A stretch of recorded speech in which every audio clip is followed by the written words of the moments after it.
2014 সালে হয়েছিল বিনা ভোট, 2018 সালে হয়েছিল রাতের ভোট, 2024 সালে আমরা দেখেছিলাম ডামি ভোট।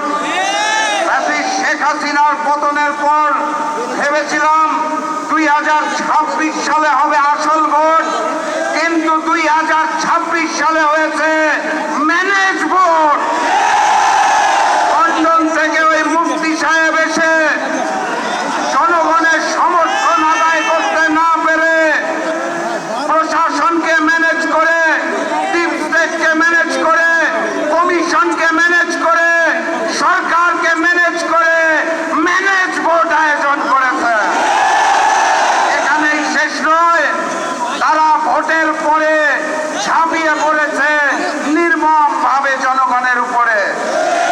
2018 সালে ধানের শীষে ভোট দেওয়ার জন্য যেভাবে করে হয়েছিল, 2026 সালে এসে ধানের শীষে ভোট না দেওয়ার কারণে